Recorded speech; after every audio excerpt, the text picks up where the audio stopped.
and welcome to another episode of where we play on Forza and just talk shenanigans, I guess, right? Yes. I mean, that's all we do is just play Forza and talk crap. Yeah.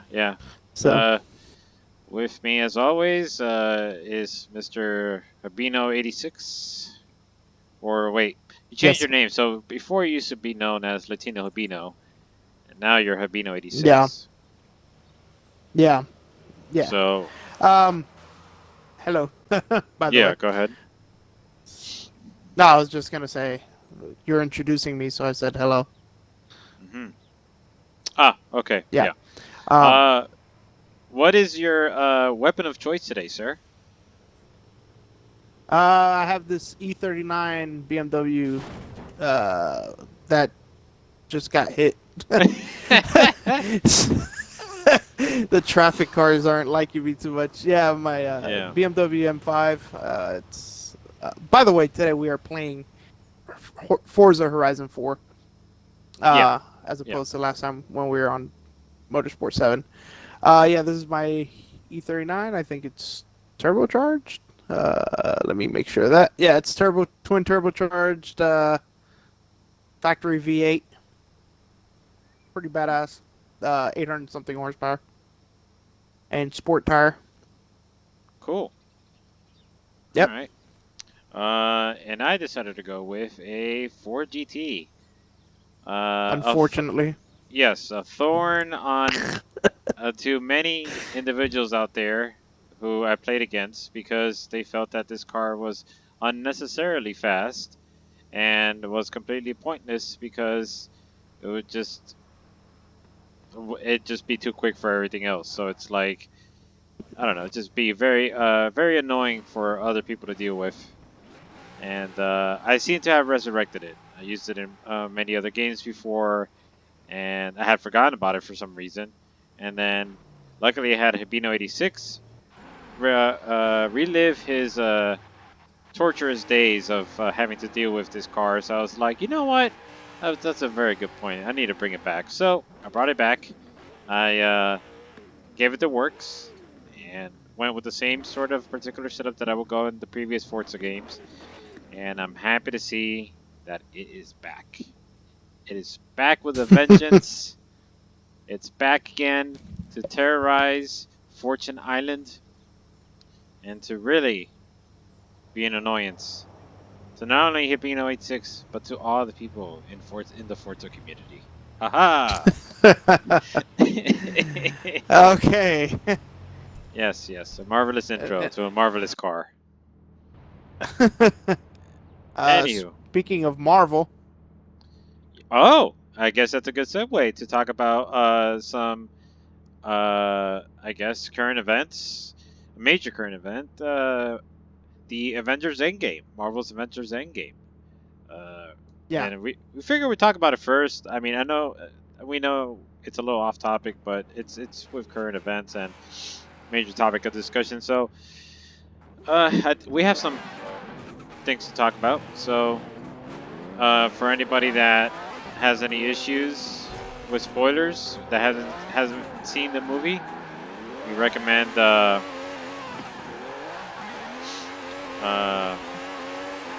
well, just deal with the spoilers because we're going to talk about things that happen in the movie. That or just wait to see this after you watch Endgame. Yeah. Ooh. So, yeah, what do you think of the movie overall? Well, first off, I think it was great. I couldn't handle 3 hours of just sitting on my seat. Uh, yeah, I mean, I tried, but I just Did couldn't. you use the bathroom?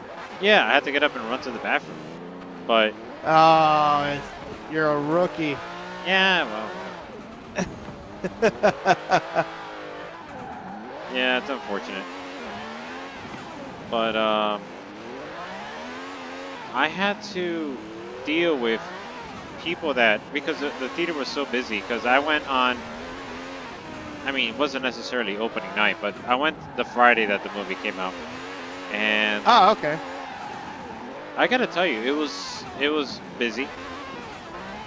I can imagine in Miami. Yeah, and but it was so busy that it prompted some people who couldn't find seats to sit on the stairwell, on the stairs.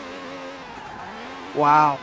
Yeah. So basically, there was two groups of people consisting of 2 to 3 individuals, and they were just sitting on the stairs with their drinks, food and drinks. And when it came down for me to get up and run to the bathroom because I was not gonna walk, I was gonna run. I did not want to miss anything because 3 hours and you could, I mean, you take 2 minutes and for all we know, one major thing happens in the story and you're like, oh crap. And then you're gonna want to see the movie again, and I mean, I wasn't up for it. But Of course. so I waited to see when there was this like kind of like a slow turn of events or slow moment in the movie, and I went about 1 hour and like one Oh, hour. And, my bad. oh crap! I went about like 1 hour and a half to. I got up at 1 hour and a half to go to the bathroom, and that was around the Mhm. time where Stark was talking to Pepper. Right? Pepper Potts? Whatever. Yeah, Pepper Um, Potts. about how he figured out time travel, Yeah. and he figured out time travel. So I was like, oh, this is a good chance. So I got up, and I get up to these people who are just sitting there, and I'm looking at them. I'm like, move! I was a man on a mission. I needed to go, and they were prohibiting me from accomplishing my goal, and it was very, very annoying. The fact that it's like they were so late to react to me, like Yeah. asking them to move. Like they were just sitting there and they look up at me, like confused as to like why I was standing there. And I'm trying to tell them. I told them again. I'm like, I need to get through. Move. And they slowly picked up their a big bucket of popcorn and moved it out of the way. And then I had to go through the same process again because the other group of people didn't know that I was trying to get down. So I'm like, good lord, this is ridiculous. Yeah. And Wow. whatever. Ran to the bathroom, did my thing. When I got back, I had to go do the same thing again. Like, did you guys forget that there's people out and they're going to be coming back? I mean, come on. It's ridiculous. Yeah. Wow. Yeah, Sorry you went through that. yeah, well, I mean, I didn't really expect it. It was a surprise. I was not happy that I went through with it. But at the same time, it's like, it's opening night. People, it's going to be busy. There's going to be a lot of annoyances, like people making noise and causing a ruckus or people moving around. Ugh. It's one of the drawbacks to going on a like opening weekend, I guess you could say. Um, Yeah. and it really reminded me of why I'm not a particular fan of going to the movies.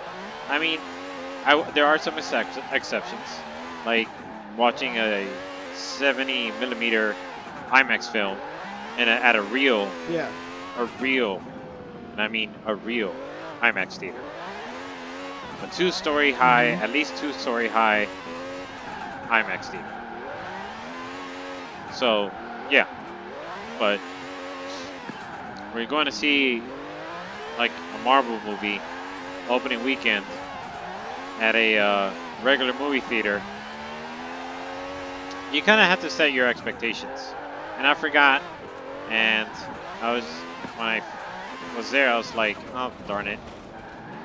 Now I know why I don't really go to the movies, but I couldn't. I couldn't. I had to push myself to it because I could not. I couldn't get on the internet. There was so many things going on. There was people like spoiling the movie. and Oh man. it, Yeah. it was bad. I couldn't like there was like some websites that I frequent on a daily basis. Talk about daily, sometimes hourly. Yes, I know I have an addiction Yeah. problem, but It's fun. We all have that. um and I couldn't get on the website because of fear of getting spoiled parts of the movie.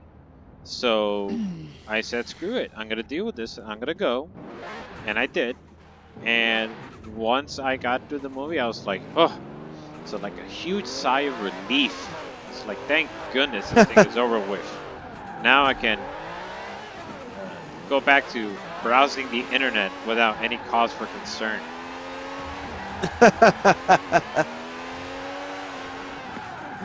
That's great. But that Yeah. was, I mean, I didn't really even go into the movie on my thoughts on it. No, But I mean, that was no. my theater experience. I'd like to know, how was your theater experience? Mine was pretty fine. I live in Chattanooga, Tennessee, for those who don't know, so it's not terribly crowded. Uh, yes, we still had to fish for some movie tickets because being how great of a movie this was, or how massive, uh, you know, this universe has become. This movie was being sold out left and right. I found the showing on Saturday night of opening weekend at 11:30 p.m. Oh, okay. Yeah, so we left the theater at about 2 a.m. or 3 a.m. I'm sorry. Um, so yeah, I didn't have any of those problems. We had reserved seating, so it was good. Um, and the movie itself, thoroughly enjoyed it. You know, uh, wasn't a perfect movie by any means, but how it connects to the Marvel universe is, and how it closes out that section of that universe was wow. That I don't think they could have done any better. Uh, but of course, those aren't full thoughts on the movie, as you said. It's just kind of overall experience. Yeah, it was great. I really want to watch it again because it was just incredible. No. So Why don't we? I want. Okay, so being that you're I wouldn't even say big. I would say huge, right? Huge. mhm. Uh, DC universe fan. Yeah. It's I guess it's good to hear that you're giving the movie such high praise. I don't know. I mean, granted, I'm a DC fan, but I like comic books in general and comic book movies in general. But yes, I've always wanted DC to have this kind of universe, and I guess they're starting to get it together. The last couple of releases weren't so bad. Um, but Marvel's always kind of been a thorn on my side because all the Marvel fans are like, "Oh yeah, our universe is better than yours," and it's like, relax. You got us on the cinematic universe, all right? That's about it. But no, no. But seriously, yeah. I mean, the movie was great, and the movies that have led up to this event, or in general, it, they've been really, really good. I mean, yeah, of course, there's been a few misfires here and there. I'm particularly not a fan of the Captain Marvel movie. No. Um, it was just not that great. But I mean, the other movies, Infinity War was obviously incredible. Yeah. Um, oh, dude, I am all over the place here. My bad. Yeah, but I mean, the other movies have been great. I mean, I really like I like the Ant-Man movies; those are fun to watch. I liked Yeah. Thor Ragnarok was Oh, dude, awesome. that's a classic. Um, yeah, Black Panther was great. Uh, even if we go back to Phase One, I mean, Iron Man was great. The Incredible Hulk was great. I liked the first Captain America was good. Uh, the second Captain America was unreal. So yeah, I mean, Yeah. I'm a DC fan, but I admit it. Oh, hang on. There's been kind of a well, that was weird. That was a weird lag there. But yeah, Marvel's Marvel's done a great job, man. They planned out the universe. They and they did it right. Let me ask you Um, this: how do you mhm. feel about the 3-hour runtime? And I bring that up because I believe now, correct me if I'm wrong. I believe it was Batman versus Superman that originally had a over 3-hour runtime, but Warner Yeah, Brothers felt differently about it. They were like, nope, you gotta cut it down, and they were forced to uh, cut down the runtime, and thus compromised some of the plot lines of the movie of the story.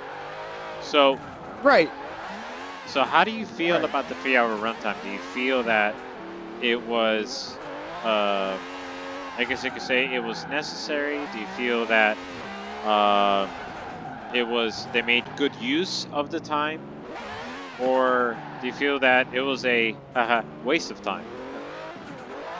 No, absolutely not a waste of time. I think it was well used.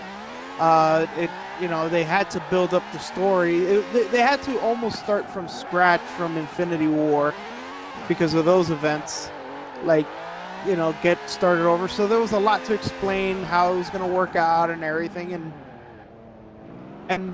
I mean, if the movie was 4 hours long, I would watch it still. I mean, it wasn't. That's not a problem for me at all. Yeah, As far as Batman versus Superman,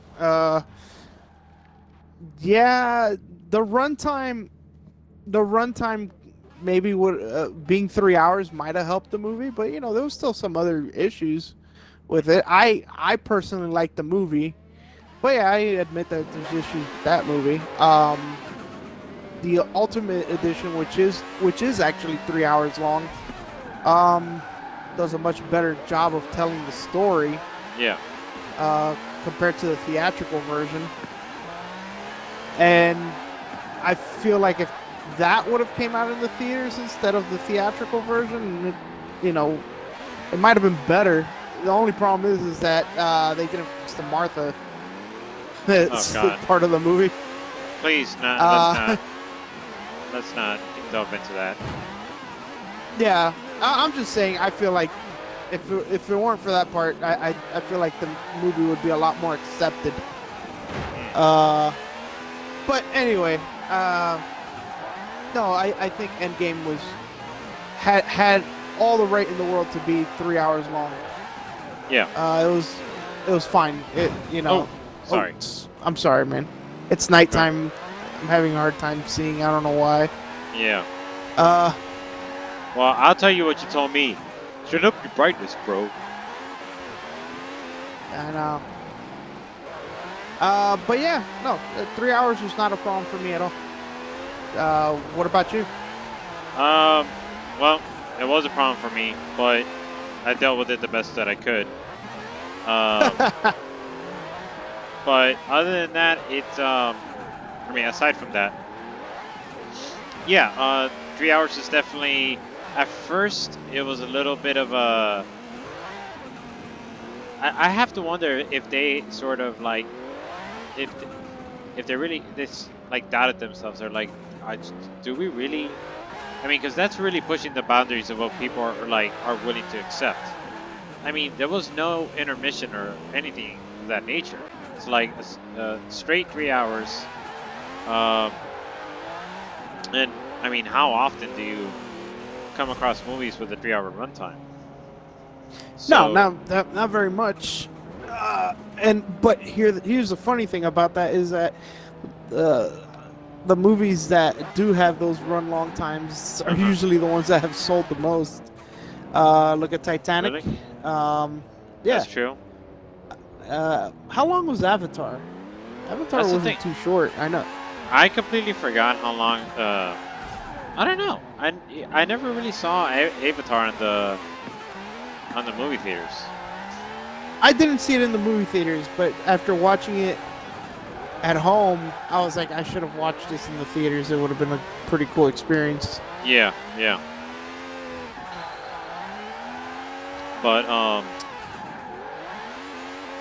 yeah, I think it was definitely they made a good use of the time of basically uh, establishing everything, like the fact that they Yeah, were going to be doing time travel and then setting up the rules and uh, basically getting everyone to understand their motivations of like, okay, this is why we gotta bring everybody back, or how some people they were having trouble moving on, while others they had no problems moving on. And yeah, I think they did a good job of sort of doing a lot of great character development because yes, obviously there was going to be there's a lot on the line, and for some of the characters, uh, their decisions based on what was portrayed towards the beginning of the movie, uh, it's going to have huge consequences. yeah.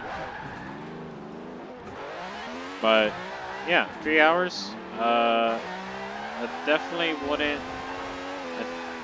I mean, it was. I'm sure it was a gamble because I remember hearing about the 3 hour runtime. I was like, ooh. But at the same time, I was like, well, they've, they've handled big movies before. I believe in the Russo Yeah. brothers. Hey man, I'm a firm believer of getting as much as I can out of what I paid for. Oh, Uh, that's true too. with movie tickets being the prices that they are today, I mean, 3 hours, yeah, that's fine. Yeah. um, now, we still haven't gotten into the details of the movie. Um, but before we get into the good, are there any things that bothered you about the Um. movie? I mean, there wasn't a lot. Um. But I have heard from other people that, and it kind of, I can see the argument, and that is Hmm. that um,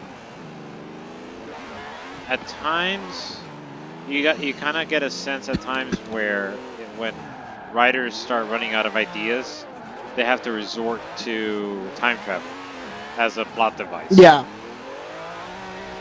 Right. Um, Right. or in some cases, they use time travel to rectify their past mistakes, like what we Right. saw with the Right. X-Men Days of Future Past. Right. But one redeeming And Deadpool factor. too, by the way, Oh yeah, that's right. You're right. I forgot about that. at the end. Yeah. Um. But one redeeming factor about that about the plot device is that they. I really like how they established the rules and how they mentioned they clearly stated that if you change something in the past, it's not gonna necessarily affect your future. Yeah. It's Right. not gonna be like Because Back to the Future, which is one of your all-time favorite movies. it is my all-time favorite movie. Period. But the but no, it was kind of a neat take on time travel. Because of being who they were, um, they and having their futures unaltered because they belong to a certain timeline. So that was a pretty neat concept. It was a little troubled in my opinion. Consider because that's kind of weird that this you changed something, but it didn't affect anything in your world or in Yeah. your dimension. But I It's get it. I get what they were trying to go for it, and it was kind yeah. of neat.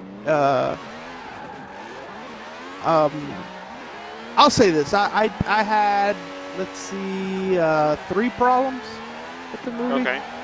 Uh, First, my biggest problem, I'm gonna get this out of the way, was the Hulk, Mm. and they downplayed him again really bad. You know, Downplayed him in what uh, sense? well, I mean, he's known to be one of the most powerful people in Yeah. the Marvel universe. I mean, and it just seems like they don't want to unlock that in this universe. Um, like he never got to fight Thanos Yeah. again. Like we were waiting for that. At least I was waiting for that because, like, hey, you got your ass beat by Thanos in the first movie. We want to see some revenge. You know, like we want to see Thanos really get it from Hulk, and it never happened. Um, you know, I just feel like they keep downplaying Hulk's magnitude And potential. in the movies. Potential, yeah, yeah. Yeah, I can Yep, definitely see that. Especially when like you read up on the comics that the feats of strength yeah, that the Hulk was able to accomplish, and yet you have yet to see. And I mean, I guess you have yet to see the anywhere near those feats in the movies themselves. But you got to remember though, they're not completely ripped off the source material. This is all, of course. inspiration. Right, right. I just felt like like we've seen Hulk in other things where it's just like, and this isn't that close to it, but I mean, whatever, I get it. They kind of don't want to make him too powerful because then everything could be solved by the Hulk. Um, Other Well, problem I had. hold on Oh, there. go ahead.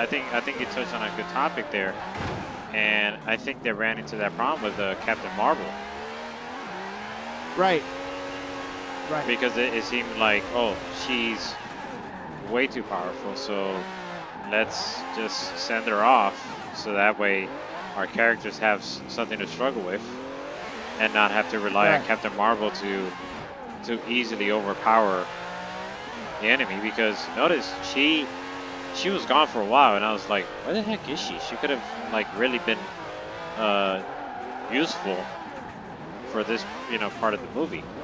And it wasn't towards the end where like, right, well, yeah, it's near the end where they're like, oh, here she comes to save the day.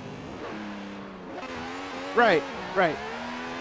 And that would be my second problem with the movie Oh, is Captain Marvel. Once again, just not. I'm not impressed by that character or the actress Brie Larson's acting. Just to be honest, it's just kind of like underwhelming. mm-hmm. In in my opinion, and it's kind of crazy because she's supposed to take over what the spot Iron Man uh, left over for the next phases of the Marvel universe. Huh. She's supposed to be the big leader now, and it's just, well, I don't know. She has some really big shoes to fill. Yeah. Um, but and now I'm forgetting my third point that Oh I had a shoot. problem with. I might have to come back to it. But it wasn't a character, or was it? I'm not even sure. Um, I really can't think of my third issue with the movie, Oh, and I know I'm gonna think of it like when we're not even talking about it. So anyway, yeah. So go ahead, man. All right. I can't think of another issue that I have. I could mention some of the highlights for me. First and foremost was ah what one thing I really enjoyed, really like what they did with the plot was how they killed off Thanos like so early in the film, Oh yeah. and that was so great in so many levels because on one level it definitely threw out all of your expectations of what how the story was going to go and how it was going to unfold. And I Right. remember sitting there seeing that happening. I was like, oh snap, like what the heck is going to happen now? Well, now that you mentioned that, I just remembered my third Go ahead. problem with the movie. Go ahead. And it has to do with the fact that Thanos, to me, didn't seem as great of a villain as he did in Infinity War. Ooh, okay, Um, this may be something that I could argue against. Go on. yeah, but and I see and I know where you're gonna go with this, but Yep. um, I I didn't have that feeling of like this is the greatest threat that you know, like Thanos in Infinity War. I was like, oh man, how are they gonna stop this guy? He's unbeatable practically, Yeah. And then I saw him in this movie, and oh, hang on, it froze again. Exit stage left. That Okay, there we go. I'm here. Wait, wait, Okay. where? Oh, I guess we'll start. We'll start the lap over, I guess. All right, go ahead. Um. So it just I guess maybe because they killed him off so early, it gave me that kind of like, really, that's it, kind of like I felt like he lost a little bit of like that like fear me kind of vibe that I got in Infinity War. But you know, uh, yeah, that was it. I just didn't feel as scared to see him as I did in the previous movie. I'm not scared, but like I don't know, there was a certain sense of intimidation before, and I don't know. But Well, go ahead I with what.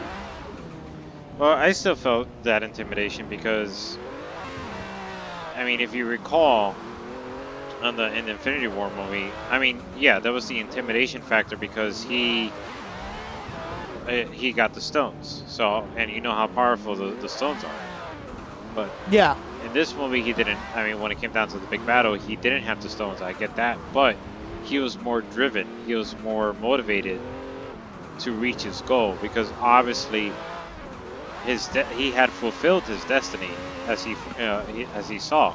But the fact that these group of individuals are now sort of trying to defy him and his and the destiny that he was able to obtain, he was now more driven to defeat these people, so that way he could rectify the mistake that he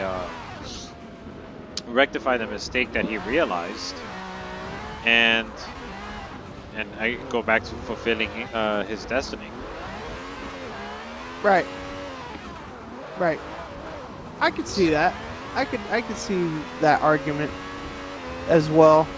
Um, And that's why he was so adamant about it because, like for example, when he was going up against the Scarlet Witch, who was pushing him back, yeah, he's like, screw it, yeah, just rain down a barrage of freaking I don't know, plasmas or something. I don't know. Just fire it down on the whole Yeah. field. And it's like, uh, but sir, our troops is like, I don't care, just shoot. And they shot. Yeah. He didn't care. He was willing to sacrifice it all as he did before. Oh, forgot the car wasn't ghosted out. Yeah.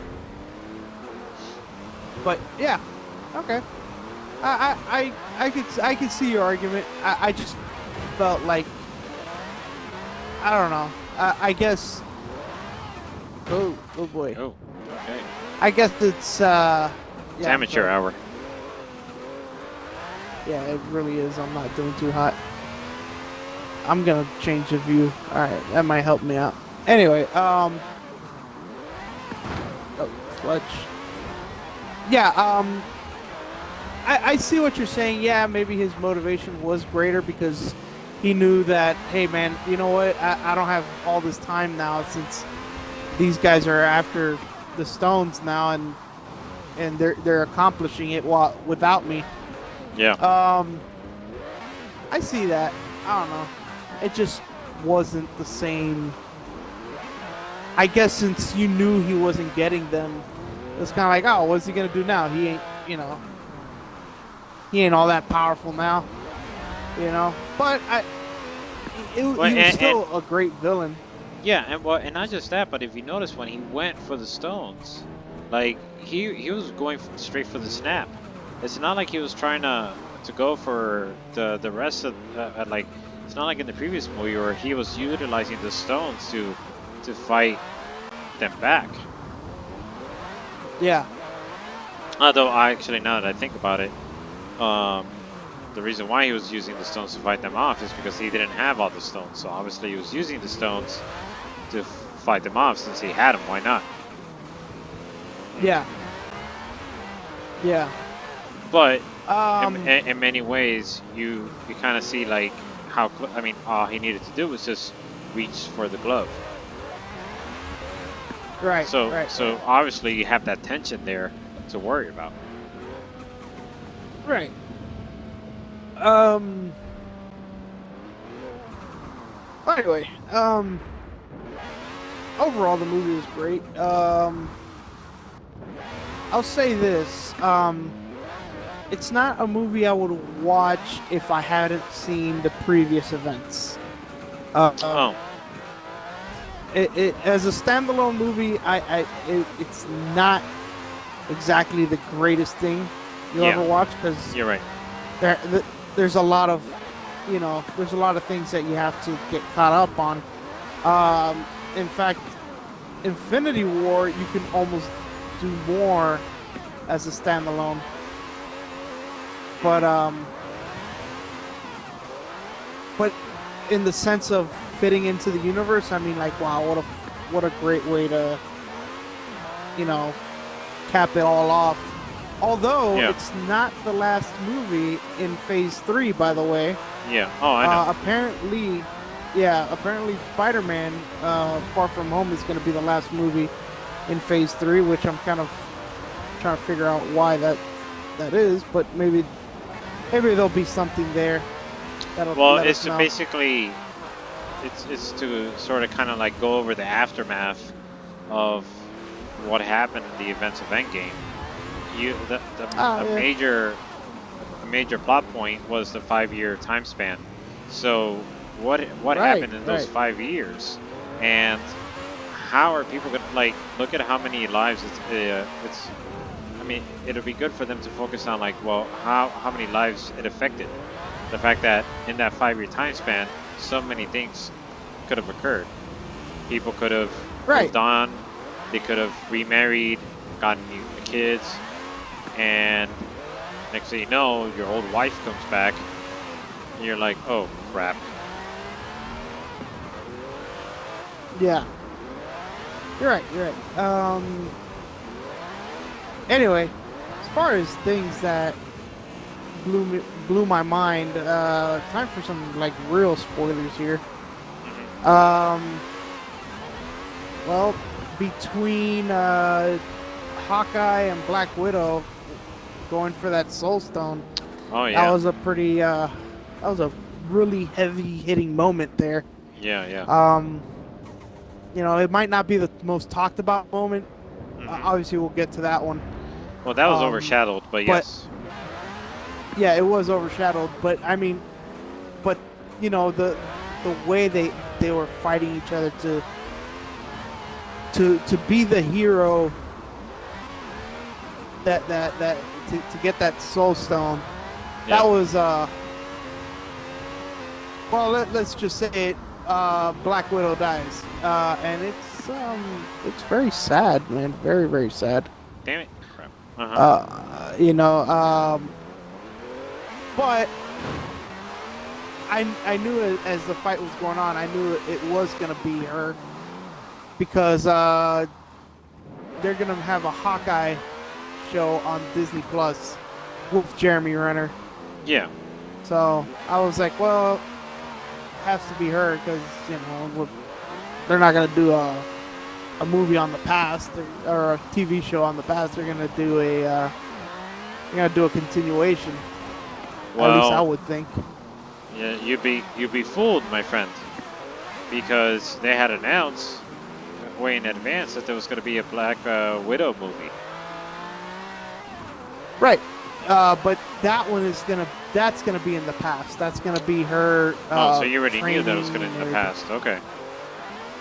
Yeah. So and nobody really comes back from dying for the soul stone. So A soul for a soul. yeah. Oh, there's a meme that I'll send it to you later. It's pretty funny Yeah. with that. Anyway, but yeah, that was a very heavy hitting moment. A moment that I was totally in love with. No, not America's ass, but The elevator scene. no. The when Cap got a hold of Thor's hammer, Oh, dude, that was epic. that was unbelievable. I mean, the whole theater Yep. erupted, man, when Yep. that Same happened. here. And it was so cool. It was so cool, man. And wow, and the way he used it, I was like, man, he's better than Thor at using this thing. Oh, dude, for sure. I was like blown away with that. And now, the theory behind why he was able Wield it.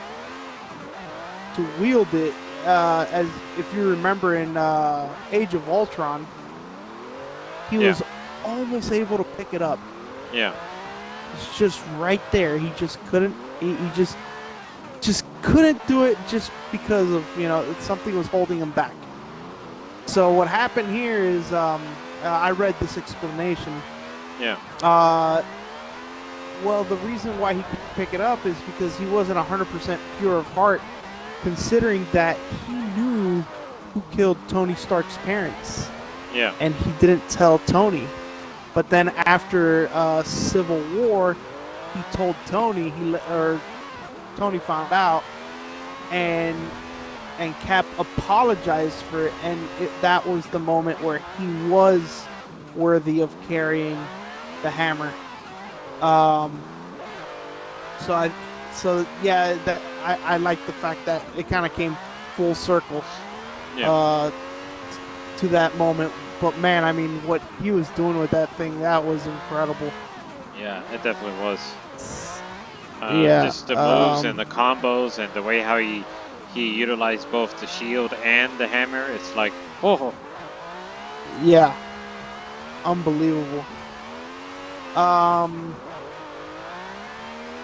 What was I mean, another great moment? I don't want to for get to me, that last moment there. well, for me, Go a ahead. great moment was the elevator scene. I, dude, Oh yeah. in Winter Soldier, there was that moment in the elevator scene where Cap is surrounded by all the all the Hydra agents, Yeah. and he has a great line where he says, "Before we get started, does anybody want to get off?" And what happens afterwards is just freaking awesome. Right. And Yeah. That scene was sick. I thought, whoa, am I seeing what I'm seeing before we got started? Because I see him getting into the elevator. I'm like, wait a minute, hold on. I'm getting flashbacks. I'm getting Yeah. flashbacks. And it's I was like, oh snap, it's happening again. It is happening again. How the heck is this happening? And I was freaking out. I was like, okay, this is strange. How are they gonna do this? And the way how they did it, how they went around to like, getting through that problem was just so smart and elegant. I was just like, oh my god, Yeah. this is amazing. This is just great. They've taken a great moment in Marvel Cinematic history and torn the pages, rewrote it, and excelled in this execution. Yeah. I don't Um, know. That for me was just awesome. That was definitely one of the highlights for me. yeah, that was. Um, Oop. maybe not such a big highlight, but a touching moment in the movie was Tony Stark meeting his father in the past. Ah, yes. Uh, that that and where you could tell he wanted to say so much and he couldn't say it, and Yeah. it was just kind of like, wow, man, to have a second chance at that, it must be tough. Um, but shall we move Especially on to the? Go especially ahead. after I mean, the only way that so far he had been able to sort of kind of like recreate that kind of moment was through the holograms.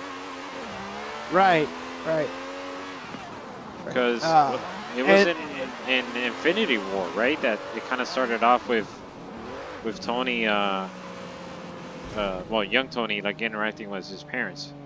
Was it in oh Infinity no, that War was or Winter Civil War. Civil War? Okay, yeah, you're Civil right. War. Yeah, Yeah, yeah. Um, yeah, and it probably meant a lot more to him since he at that time now had a daughter, and it was kind of like, man, I wish you could meet your granddaughter, kind of thing, and like, and after hearing what he said about, like, I would do anything for my son or whatever, yeah, and he's not even born, probably resonated a lot to him because he felt the same way about his daughter. yeah. So, uh, but I mean, I think it's time to talk about the big moment in in the movie to Um, cap this off, to move on to the next subject. you talking about Thor? He was a big moment. Oh that God. was hilarious, man. When I saw him, I was I like, did Hibino? Did they drew inspiration from Hibino? Latino Hibino? they borrowed my body, so You were the stunt and double. yeah, and they shaved it so that way, Yeah, so it still looked like Thor somehow.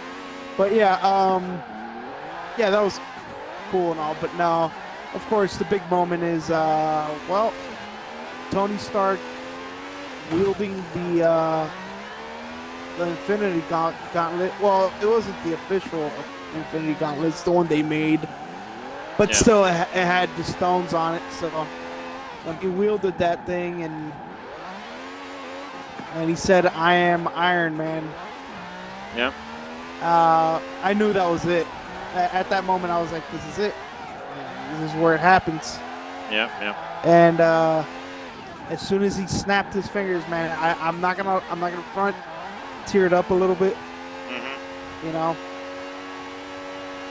And then yeah, and then those were his final, the lead up to his final moments. Yeah, And when Peter Parker came up to him, Spider-Man came up to him and he said, "Mr. Stark, we won." And I mean,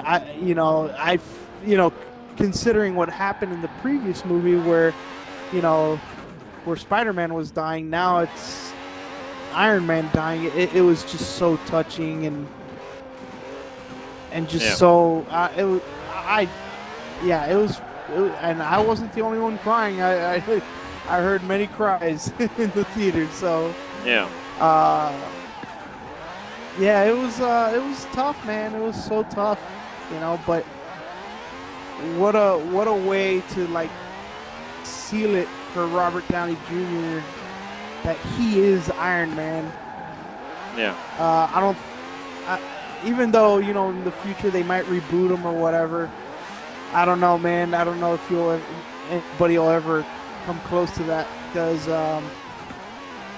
wow, man, we've had him for 11 years and what a fantastic job he's done. Yeah. Granted, Iron Man 2 and 3 weren't the greatest things in the world, but I mean, that wasn't his fault. But like him as a leader of the Avengers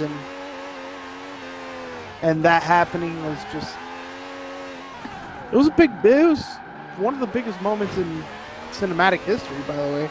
Yeah. I would think, because of everything that's preceded it. But Yeah. yeah, that's Well, there's yeah, especially after all the events of the culmination of everything that he's been through and all of the struggles and and you felt it felt right. It didn't feel like it didn't feel cheap. It didn't feel definitely felt justified. I mean, some may argue that right. he could have tossed the gauntlet to somebody else, but obviously I guess the odds were sort of against him, and he felt he had to do it, and he had to make sure because again, like before he even set out for this whole time traveling adventure, he was like saying like, "Oh, if we're gonna do this, we're gonna do this right. No second Yeah. chances. We're gonna do this right." And I guess he felt that he had to do it to ensure that it was gonna get done right. Well, he also knew his role in the whole thing when Doctor Strange came back, and he said, "Don't ask" or something like that. Yeah, I can't tell you or something. He asked a question to Doctor Strange, and Doctor Strange couldn't answer it. And on top of that, Doctor Strange said, "It's the only way." hmm You know. hmm Oh yeah, that was a question. What do you mean by "it's the only way"? And he's like, "Yeah, you're gonna have to find out." And I can't tell you because you won't like it, kind of thing. yeah, Um, but yeah, when he answered Iron Man like that, I was like, yeah, it's gotta be him. There's nothing else to it, you know. Um, yeah, but what a moment, man. I mean, it was just it's still hard to accept that Tony Stark is gone. You know, considering that I've been watching these movies for all these years, but as hard as it is to accept, there's no better way to send them off. I yeah. would think, it was right. It was right. You know, I agree. I like the way they sent off Cap. That was great. Yeah, He had his happy ending. Uh, Thor, well, Chris Hemsworth says he's still down to play Thor, so we never know. And yeah, they might even do a Thor 4 with the director of Ragnarok. So so there's still, but I mean, yeah. Wow, what can I say? Great movie. I recommend it if you've watched everything else before. If you haven't, then start catching up because this is definitely the movie event of the year. I would say, and that's coming from a DC fan where we have Joaquin Phoenix's Joker movie coming out, which I'm excited about. But let's be real, Endgame is wow. yeah, It is the movie event of the year. Absolutely. I thought you were gonna say Aquaman was a movie event of the year. No, that was last year. Oh, That was last year's movie event. No, it was not last year's movie event of the year. oh. I like Aquaman, but no, it had some glaring issues. Wait, hold on. I thought you were gonna say Shazam was a movie event of the year. No, let me tell you something. I really like Shazam. Don't get me wrong. That was a great movie. I don't know if you've seen it yet or not. Uh huh. Um, but I mean, wow, it was a great movie considering what most of us were thinking of when we saw the previews. Yeah. Um, and even not considering that, it's still a great movie. I thoroughly enjoyed Shazam and all the references to the DC Comics superheroes. And but let's be real, man. Endgame has it had so much going on. You know, it's just and just 11 years behind it. You know, I thought you were there's gonna nothing say else. Detective Pikachu was gonna be the most. It's gonna be the movie event of the year. Let me tell you something. I'm not a Pokemon guy, but I'm excited to watch that movie. It looks like a lot of fun. Hmm. So, yeah, I can't wait for that to come out. Oh, well, it comes out this weekend, but you know, I'm not gonna be able to watch it right away. We'll talk Well, about that part later. I thought you were gonna say the. Here we go. I thought you were gonna say the Orlando Formula Drift Orlando event was the most exciting event of the year. Well, it might not be the movie event of the year, but it was a it was definitely an exciting event. Since we are going to be shifting gears to that now. Yeah. Let's dive in. Yeah. Let's start off with qualifying. What was going on? I Mean, miss it was qualifying. oh, you shouldn't have not missed it. Oh, It was darn it. incredible. Really? It was incredible. I mean, yeah. I'll put it to you this way: a 96-point run got you what was it? 16th place. Yeah. Okay. So that's how tight the field was. There were two 99-point runs, Hmm. one by Frederick Rosbo and one by Dai Yoshihara. Hmm. Uh, and here's a surprise.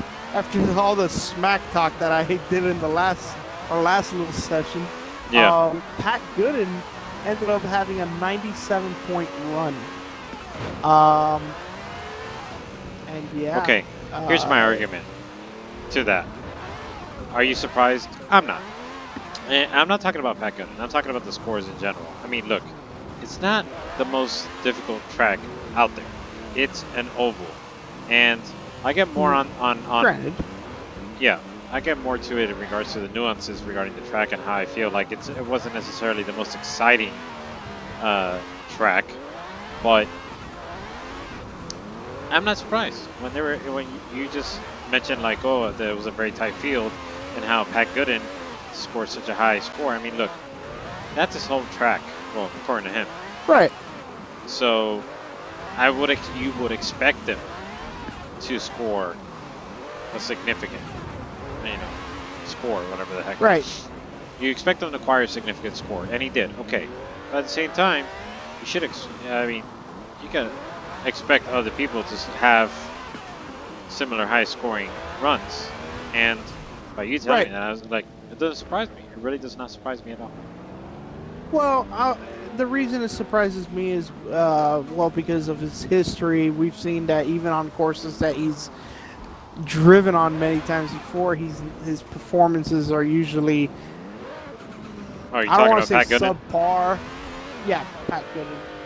I'm not gonna say subpar, but they're not up to the par, I guess. uh, Yeah.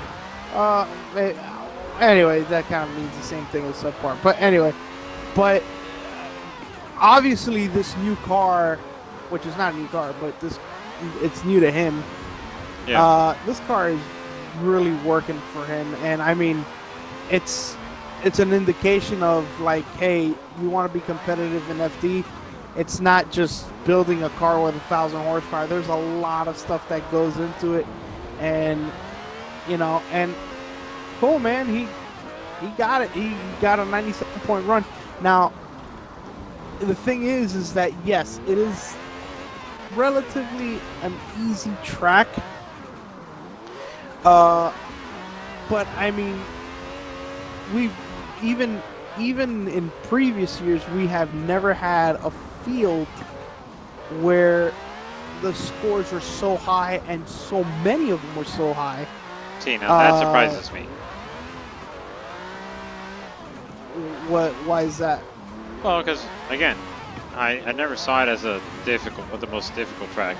So I would imagine, in previous years, the same scenario would occur where you would have so many people scoring similar scores, similar runs, and then it would be, it would lead to a very, very tight competition. No, but I've also noticed in Long Beach, yeah, granted there wasn't as many high scores as there were in Orlando, but there were a lot, and there were a lot that were very close.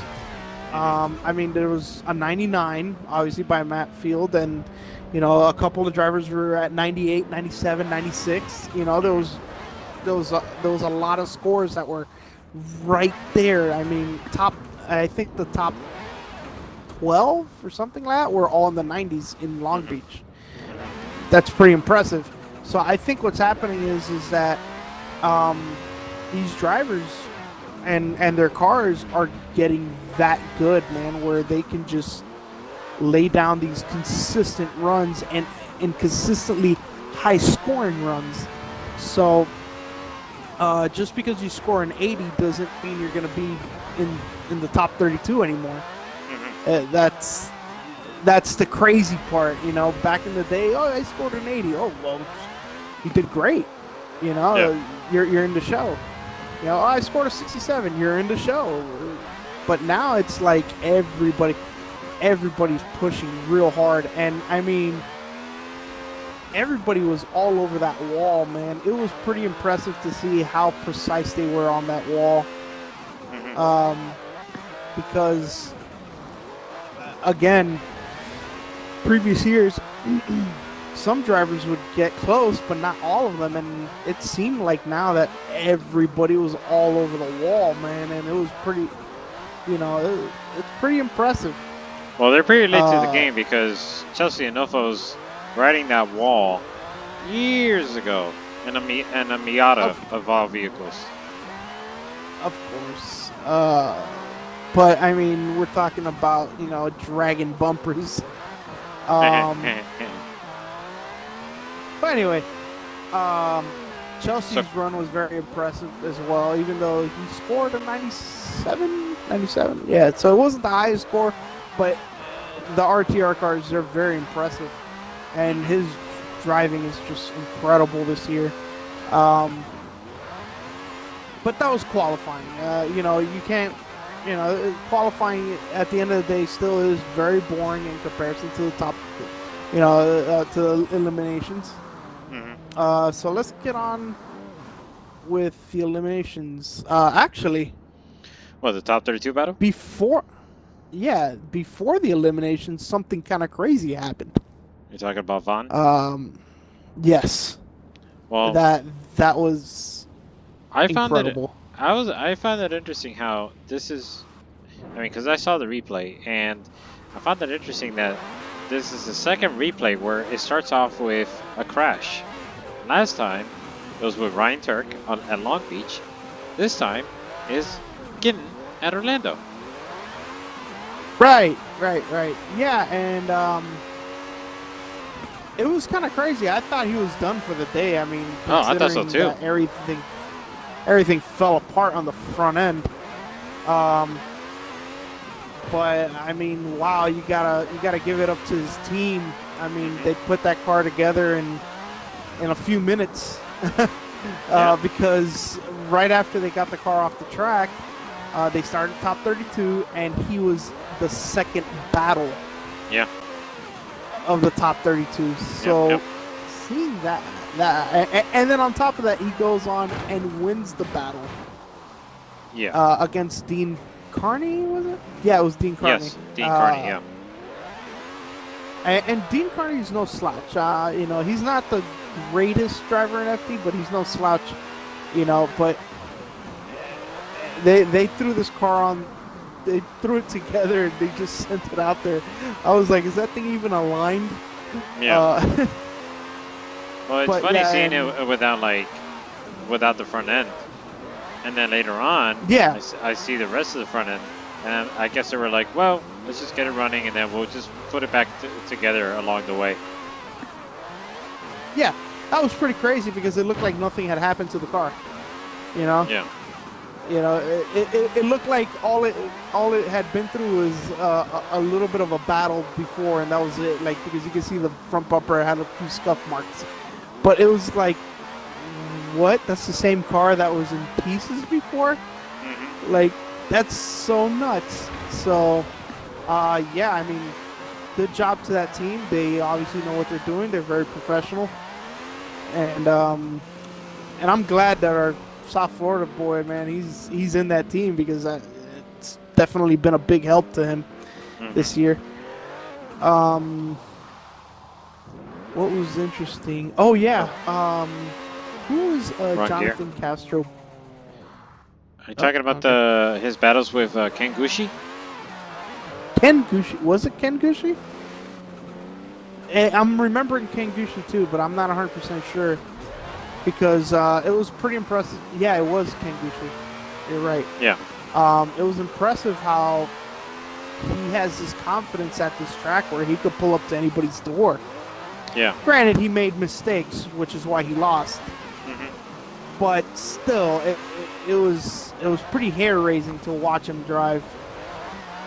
Yeah, especially at the beginning, like right into the first turn. He's already on the guy's door. It's like, whoa, buddy. Yeah. It's just coming down off the bank. It kind of upsets the car a little bit, so it's pretty hard to stay on somebody's door and hold the drift at a consistent angle.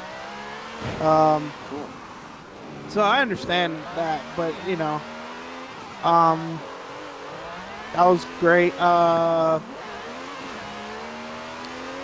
Who did Chelsea go up against in top 32? Either way, I think he made pretty quick work of him anyway.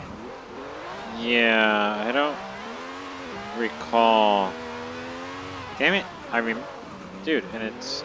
I think I remember seeing the event yesterday, but I remember, but I forgot already.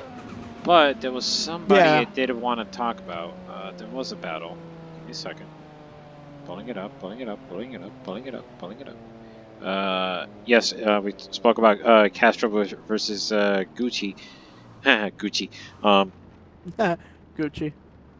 How about the battle with Asbo and Ginn? Wow. All I can say, man, and it's not just Osbo. I have to also say this about James Dean. Mm-hmm. They don't seem like they're on their game this year. Mm-hmm. Granted, Long Beach, James had an issue with his nitrous and whatnot, and Osbo still somehow gets. Excuse me. He got to the podium. Or did he on the last? Yeah, he did in the last event, and then this event he was, in the grade 8, so he's still doing good.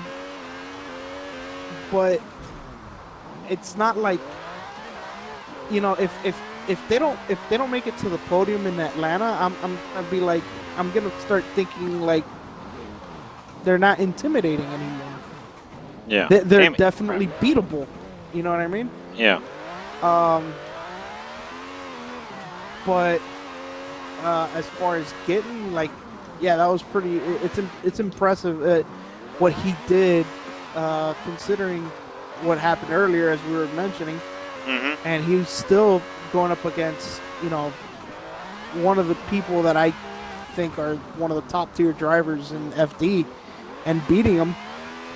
Yeah. Um, But dude, it showed also the power difference between both of the cars. oh yeah, oh yeah. Even though that Oswald's car is making 1,000 horsepower, it's 1,000 horsepower four cylinder. It's highly strung. It needs to be up in the high range. When you go onto the bank, um, you know, the car starts trying to grip up Yeah, because for it's sure. being forced down onto the ground Yeah. with the bank, and the four cylinders torque is struggling to keep the rear wheel spinning. You can see it, man. You can see it. It's just like it's tough. It's tough for four cylinder cars on these highly banked tracks. Yeah. So, especially that OSW isn't exactly the slowest. Jersey's a lot slower. I would say, but it's tighter too.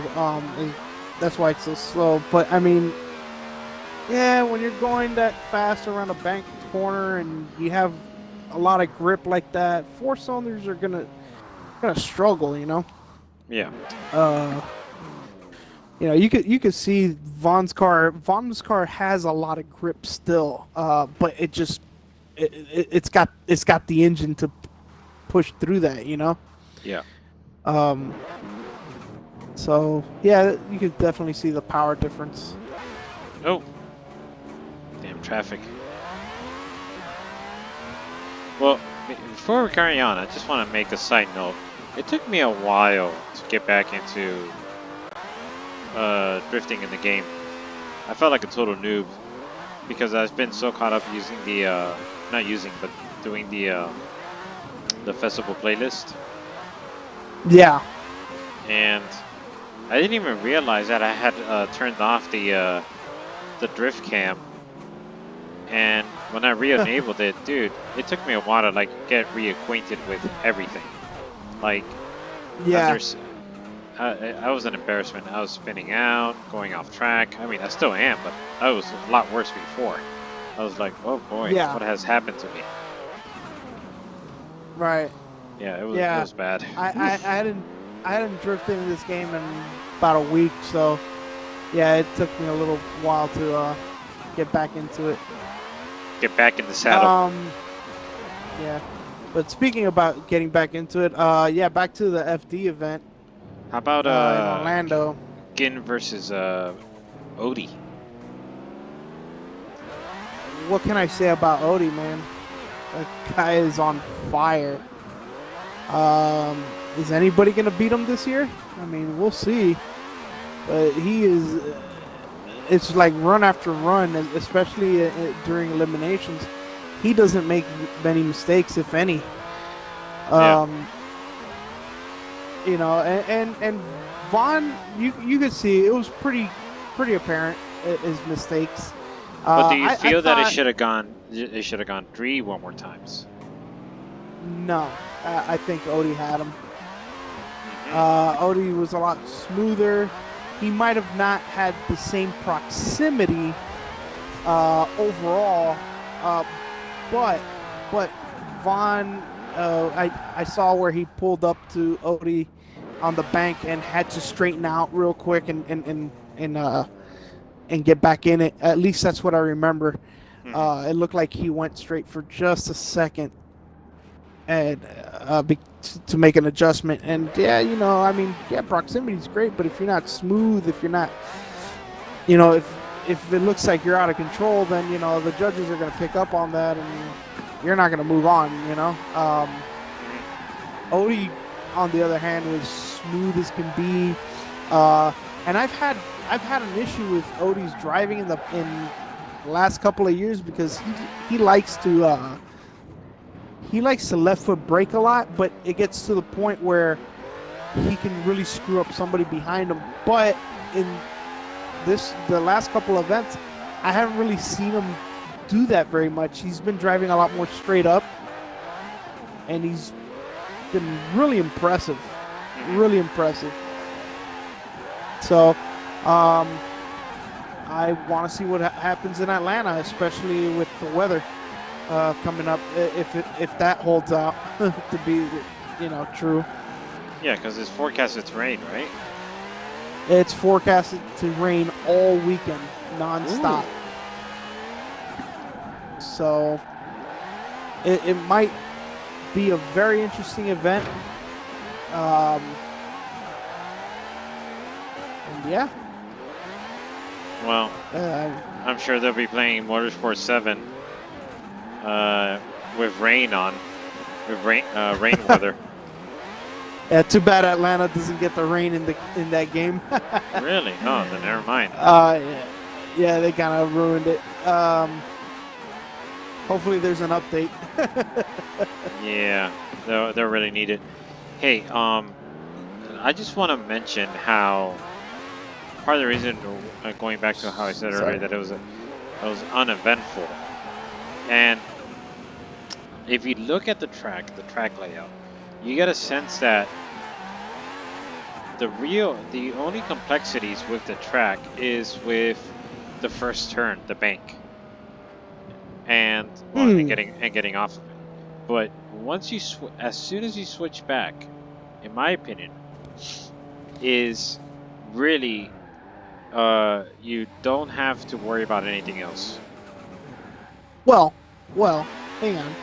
I feel like I have to correct you on one thing. With the line that they have that most people take, they do have that bump in the Hmm. transition, Hmm.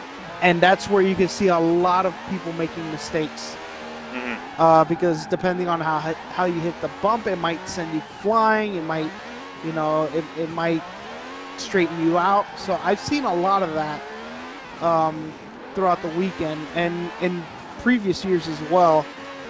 So I think the track itself, the layout isn't very technical, but I think some of the features of the track make it technical. Where Hmm. like coming off the bank and and that bump in the middle of the transition are really where the people have to pay attention most on that track. Other than that, yes, you're right. The track is very simple. It's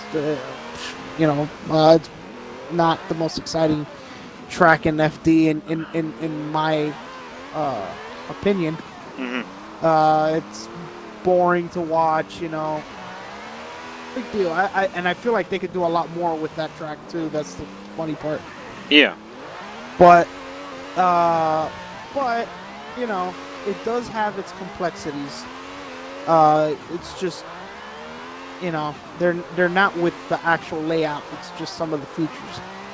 Yeah. Well, like I said, I just feel like as soon as you switch back and you get yourself set up for the final sweeper, that's it. You as a driver, you don't really have much else to worry about, especially when you're in the chase position. I mean, in the lead position. All you got to Oh do yeah, is just ride it out until the very end. And when you're in the yeah, chase car, all you got to do is just focus on closing the gap, and that's it. And yep, more often than not, I like as soon as they switched back, I already knew who had the advantage, and I ended up, of course. being, mostly correct. Um, so that's why to me, like it felt like, for the most part, like it was uneventful. Right, right, and I see that. Um, I felt the event was pretty eventful considering how many one more times they've had, and because it's Oh, a track where it's not very hard to be good at, or so. I mean, everybody was. It was kind of like leveling the playing field. hmm. The great equalizer is that it's an easy track. So, um, but I felt like that ended up being more about being a good driver and just knowing how to handle situations. versus going to a track like Road Atlanta, for example, where it's very technical and has Oh yeah. parts where you speed up and slow down. Uh, that's more about like, if I'm better than this guy, then forget it. I'm gonna win. You know what I mean? Oh no, for sure. Well, So, but well, not just better in skill, but also with a better vehicle as well. oh yeah, car setup is gonna be huge at Road Atlanta because there's parts where you slow down and there's parts where you speed up and there's off camber and all kinds of stuff. So I mean, what happens there is like some cars get really unstable as they start slowing down. So like if your car's not very well set up to be stable, then well you're gonna have a problem there. Then there's the part where cars maybe don't have enough power to push up the hill, and they want to grip up. You have to, Shoot. as a driver, you have to compensate for that. And, get ready to get on the throttle very early and get the right line for Yeah. that. So I mean, there's Road Atlanta is definitely a track that separates the men from the boys, or the boys from the men, whatever. Boys Um, two men. ha! Anyway, Um. Well, I'm gonna change cars I'd because say Road Atlanta, especially when it rains, it definitely makes a huge difference. oh yeah, and we're definitely gonna see that this weekend. So I'm pretty Hey, excited to see what maybe, happens maybe there. not. Don't. I mean, the weather people, the meteorologists have been wrong before. They have been, but let me pull up the weather here, see what it says here. Okay, give me a second here. Uh, Refresh. Okay, so it says Friday, rain, and I'm going through all the times here. The only time where it's not going to rain is 4, 5, and 6 a.m. And 7 a.m. and then from 8 a.m. on, it looks like it rains. Stops at 12, 1, 2 o'clock. It starts raining again, and that's when qualifying is happening. Well, no, qualifying actually happens like around 6:30ish or something like that. 7 p.m. stops raining. 8 p.m. comes back, and it just keeps raining for the rest of the night. So, pretty much it's raining all day. Hmm. Um, yeah. Let's see here. On Thank you for Saturday, that weather update. yeah, pretty much throughout the competition, it's saying it's going to be raining on Saturday as well. Just little parts here and there where it's not. But, that can always change because we're still several days out. Hmm. Um, but we'll see. Either way, yes, when it rains, you know, it definitely changes everything. But that track is already a challenge for most new drivers anyway. Oh yeah. So, um, but is there anything else you want to hit up or touch on as far as Uh, Orlando? yeah. The final battle. That was Odie versus who was it? Oh, Forsberg, was it? Yep. Yeah, it was Hmm. Forsberg. Hmm. Uh, yeah, it was pretty clear who won that, but it's still Forsberg really gave a heck of a battle to Odie. Forsberg is another driver that's really stepping up this year. I think he really wants to get his fourth championship going. Um,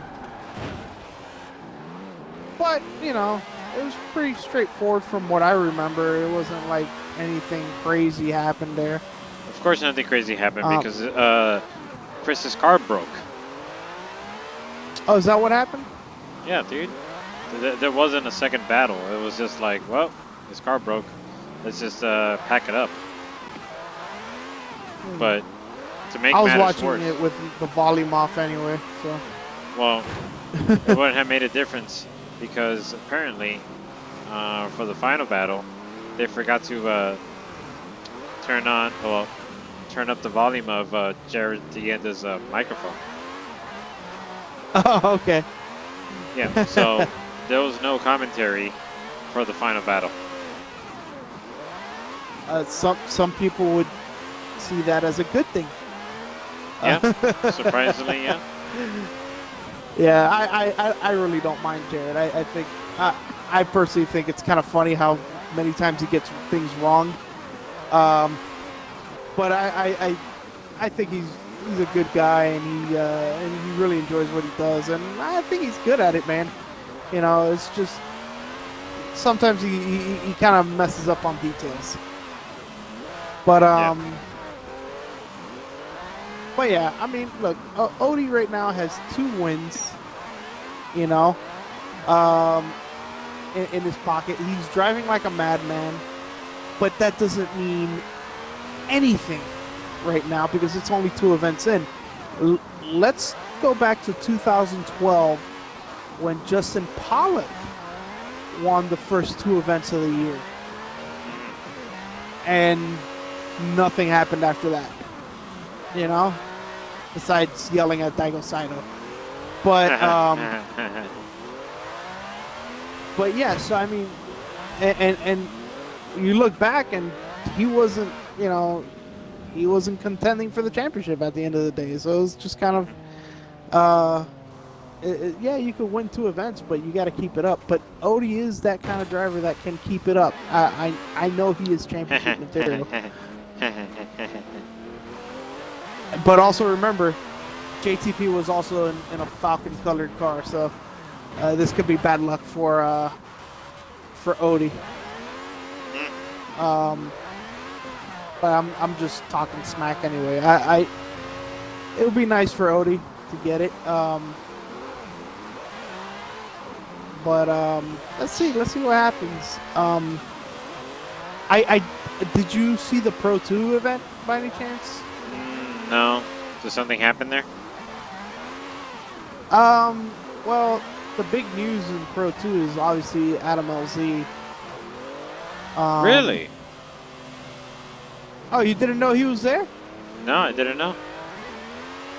Yeah, he's a Pro 2 driver now. Okay. You know, and I've been watching his videos on his YouTube channel of him practicing with the S15 that he built for Pro 2. And man, I mean, you know, he drives very well. He's a very good driver. Unfortunately, he didn't even qualify. Wait, what? Why? He got a score. In fact, he scored an 83. But his second run was an incomplete because he decided to push it too hard, and well, he spun out. So there were like 6 or 7 other drivers with an 83 as well. So, like, you know, obviously since he had a 0 in one of his runs, the guys with the higher second qualifying score obviously were able to get in. He got bumped out. But it's also going to show you can have an 83 and not qualify, and we're talking about Pro 2. This isn't even Pro.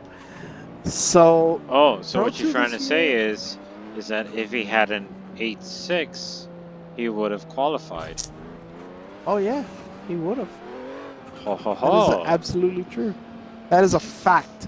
That is a fact. So, I hope you enjoyed that play on words, senor. yes, I definitely did. Bro, but yeah, proof that the 8.6 is king. It's a driver still of is. champions. I mean, it's a vehicle of champions. Yeah, I was about to be like, what? Yeah, so I mean, but we'll see. I mean, he looked pretty good. Either way, it wasn't like he was driving horrendously. You know, it's just he's got to push a little harder, and I want to see what happens in Road Atlanta.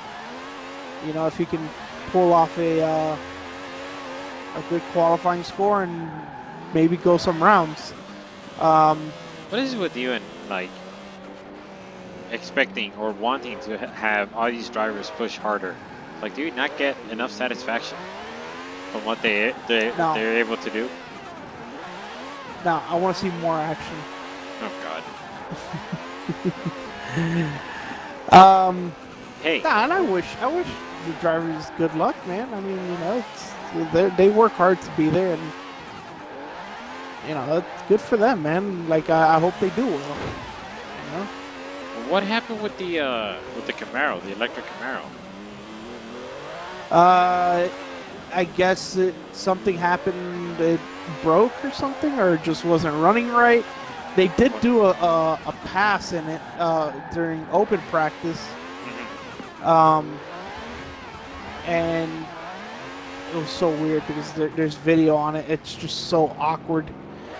But They'll tell me the dummies left the Charger back in California. that'll be too funny. Nah, it just I guess the driver was more comfortable in his car, or just the other car just wasn't running right. So, but yeah, Travis Reeder's a pretty promising driver. Although he got knocked out in the top 32, it's not like he went out without a fight. You Wait, know, what um, car? What car was he driving? the S13 Coupe. Really? Yeah, that's the one that he in Long Beach. He was pretty impressive. He went up against Visek. Oh, oh, okay. Uh, All right. yeah, so he was in his Pro 2 car from last year. So, Any final words? um, well, I'm excited to go to Road Atlanta. Oh yeah. That's always one of my favorite events of the year. Um, so I'm just excited. You know, I Yeah, always but like going to you get anything excited like too that. easily. I do. I do. Well, I don't have a lot of exciting things in my life, so. I mean, it'll be good for the next episode where you could you'll get a first-hand personal experience. Oh, You, absolutely. I mean, I'm definitely gonna let you guys know exactly what was going on over there. yeah, you're gonna be like, bro, it was great, it was amazing. I mean, just for the simple fact that I didn't have to deal with the live stream. Oh my god, that made it. That made the event for me. I was at the live stream. You were part of the In live fact, stream. I was I was in the live stream. um, and if it rains all weekend, then I don't have to deal with the damn sun. Thank God. Yeah, that's true too. But hey, I So think it'll be a we'll good see what happens. opportunity for you to go up to the guys to form a drift and be like, look, guys, I got you covered. I could be like your on-track weather reporter. So just switch over to me whenever you want to know if it's raining or if it's dry.